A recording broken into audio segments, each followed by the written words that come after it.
یونین کونسل لوړیا کې د تحصیل سینئر نائب صدر بټو خان او جنرل سیکرټري سوراب خان په نگرانۍ کې د څلورو کالو دپاره د ویلج کونسل کابینه جوړه کړې شوه. په دې موقع د یونین کونسل صدر فضل مولا خان، نائب صدر ایاز خان، جنرل سیکرټري ناصر خان افریدي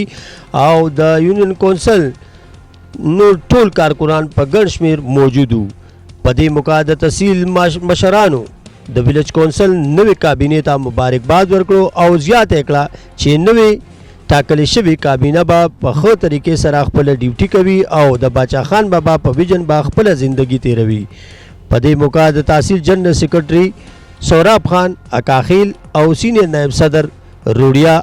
حاجی ایاز خان پښتو نیوز سره صدارنګي وي. عوامي نېشنل پارټۍ چې کوم اختیارات دي نو هغه د یونین کونسل د سطحې نه شروع کیږي او حقیقت خبره ده چې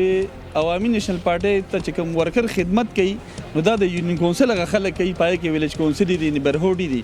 نن په روډیا کې چې موږ دلته راغلي یو، دلته دوه ویلج کونسلې جوړې شولې او ښه د ملګرو په رضامندۍ سره او یونین کونسل د صدر په صدارت کې د هغې مشري وشوله. نو زمونږ د دوی نه دا تمه لرو انشاءالله چې را په روان وخت کې دغه شان زموږ دا سلسله د ټول مردان روان تحصیل مردان شروع ده او پای کې د منګان هم شروع کړي. زموږ 24 یونین کونسلې دي او پای کې مکمل تنظیمونه به جوړو. موږ دغه شان وخت په وخت باندې ویلج کونسلې نیبرهوډ دي، هغې نه پته بیا سب کمیټې جوړېږي، دا به د یونین کونسل په سطح باندې هغوی بیا په خپله باندې جوړوي. حاجي دا راته ووایي جي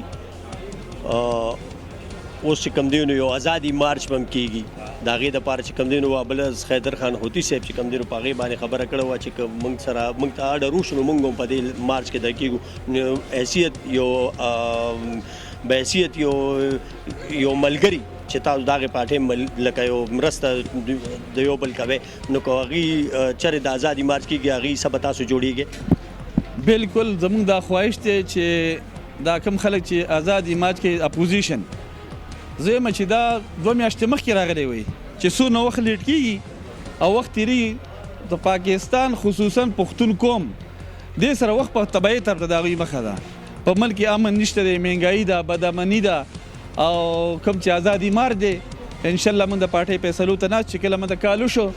او څنګه چې نن یونین کونسل کې پر داسې به زموږ تحصیل په سطح باندې مکمل هغوی سره خپله مرسته کوو. روډیا چې کوم دی نو موږ سره موجود دی، ایاز خان دی، هغوی نه هم دې حوالې سره موږ یو څو تپوسه کوو. السلام علیکم. سلام.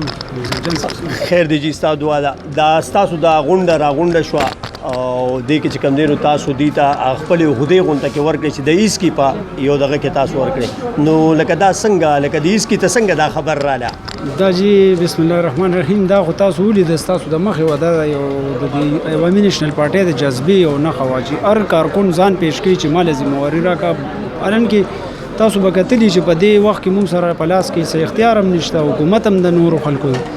خو چونکې زموږ دا ورکران اوس هم ځان پیش کوي قربانۍ ته مشرۍ ته، نو چونکې دا کسان ګڼ شو نو موږ وایو چې د خفګان دغه پکې را نه شي نو موږ په ټاس باندې دې سره خپله فیصله وکړه. دا صرف د جذبې د خدمت د جذبې یو زنده مثال دی چې موږ سره دې وخت کې په لاس کې هېڅ نشته او د هغې باوجود هم زموږ ورکر دې وخت کې هم ځان خدمت ته په خپله پیش کوي. دا راته ووایي جي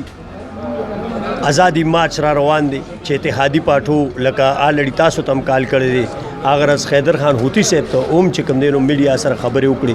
نو که چېرې خیدر خان حوتي صاحب دی تاسو ته هم کال وکړو نو ستاسو په دغې باندې څه سوچ دی چې تاسو به دې بھرپور تیاري سره ځئ؟ بالکل جی دې کې خو شک نشته چې کله مرکزي او صوبایي قیادت موږ ته اعلان وکړو د نورو پارټو سره آلریډي اوس مشران دي چې د هغې فیصلې زموږ به من وان په هغې باندې عملي. ګرانو کتونکو تاسو اورېدل د مشران دا خبرې حقیقت دی. د دې مطلب هم دا و چې